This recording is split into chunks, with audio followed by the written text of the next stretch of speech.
So hey, this is Cameron Lewis from the Wally's Extreme Guide Service. You guys see me around, you see me post, you see me do stuff on the water, and you know, sometimes we tell you one thing and you just happen to not really get the gist, I guess you could say, of what we are doing.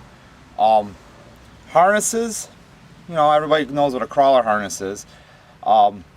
Everybody knows what a crankbait is. It's a very general term. Up here in Green Bay, you know, when I'm saying cranks or I'm saying harnesses, this time of year, I'm talking about big cranks. And when I mean big cranks, I mean we're talking number 12 Husky jerks, which is like, this is a number 12 Husky jerk. This is a Tennessee shad color. The 14s used to be really good. They're a little harder to get hold of nowadays, but when you go through a lot of cranks, it's hard to find something that they don't really make anymore. But these are the 12.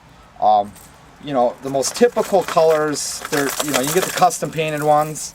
This is a real standard color up on the bay. And if you, you know, look, I even got scales on this one. But this is a real typical color. You hear about the custom colors, and there's some, you know, custom colors out there from guys that paint. You know, this is a custom one. This is pretty sure it's a JT custom tackle one. You know, I pull custom colors, but it's more a matter of just finding the fish. Once you find them, a lot of times color plays a key, but it's a minor key. You know, people get into this color game and you got 500 crankbaits in your boat of different colors, and it complicates things, because when you got 50 million colors, you're wanting to play with all these different colors. And sometimes if you simplify it, it'll work great for you. Those are your 1200s here.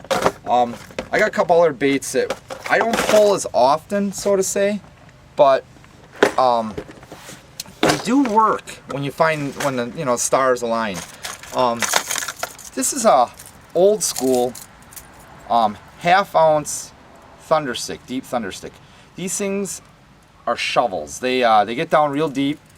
You can get down 30 feet with them without any assistance from lead core or snap weights or anything, and they get down there in a hurry. Oh, this is your half-ounce thunder stick. I carry them, I use them, but they just, you know, sometimes they fire and a lot of times they don't. They're a little more streaky. The little thunder sticks work much better. They're a little more consistent, but this time of year we're not pulling little baits. We go big.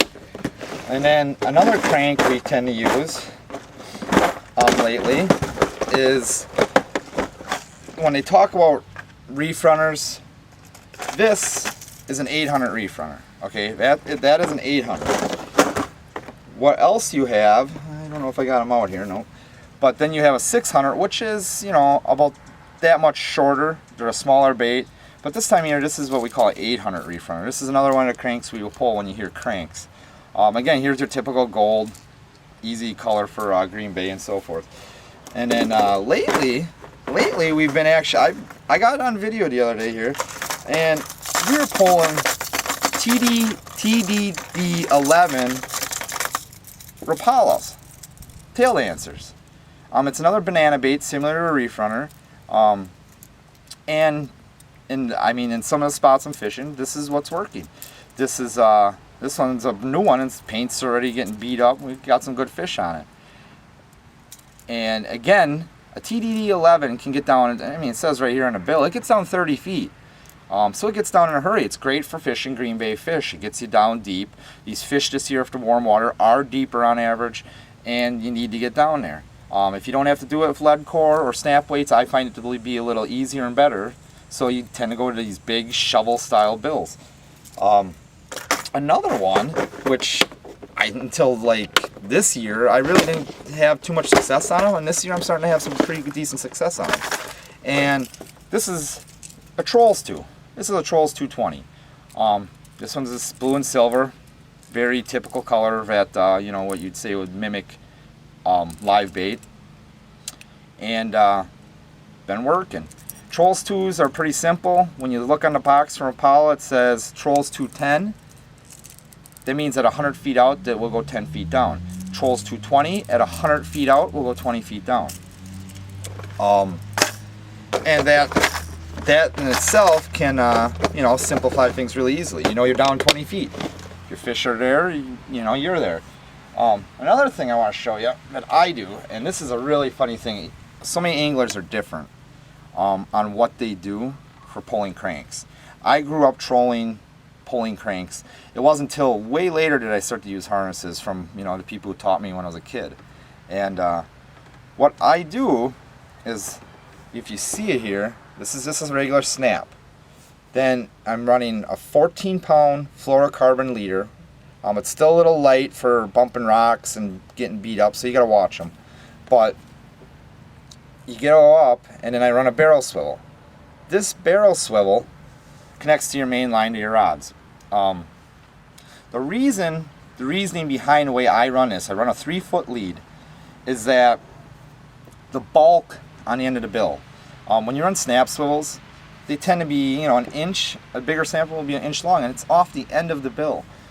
Because of that, it's a little bulky, and I try to think of a more of a finesse game a lot of times, and it's just the way I was taught, and I've never changed it.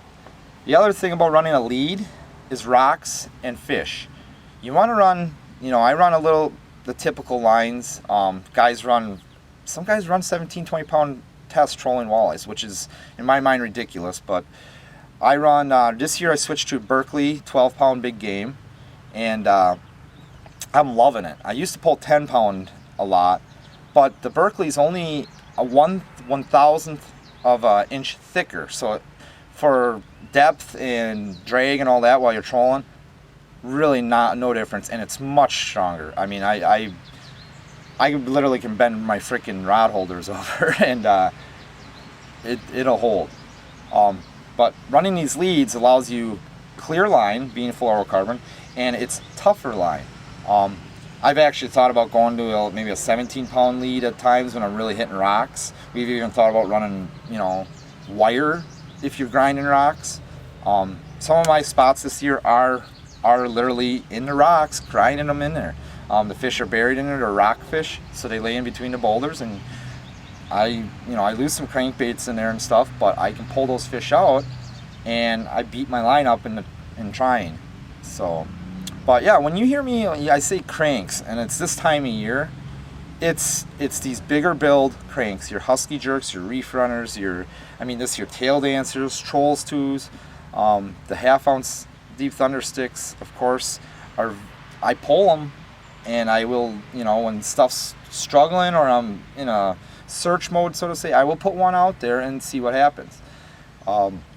Color wise, the color game, if you're you're a fisherman, you know what colors are.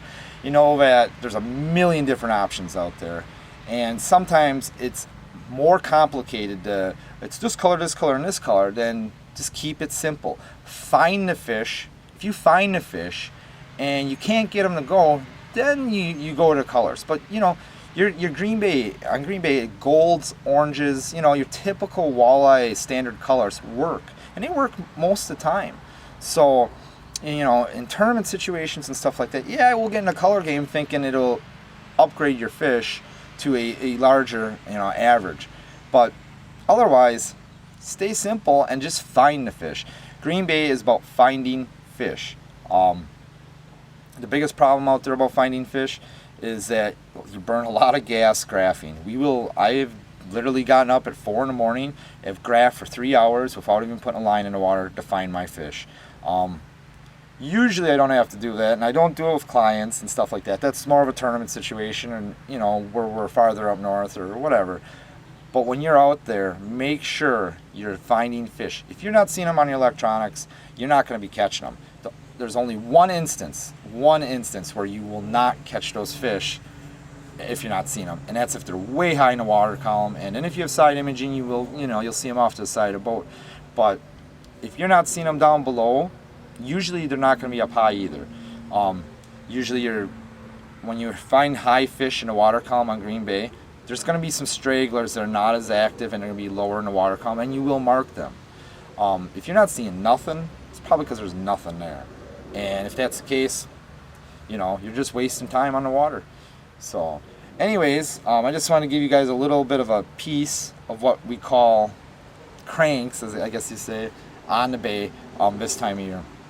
Harnesses, yeah, you know, harness is a harness. Different blades, bead styles, all that, and that's for another day. But I've been pulling a lot of cranks, and I've been getting a lot of fish. I've been getting fish fast, and you know, it makes for a good day. So I'm Cameron Lewis from Walleye's Extreme Guide Service, and hey, guys, good luck fishing.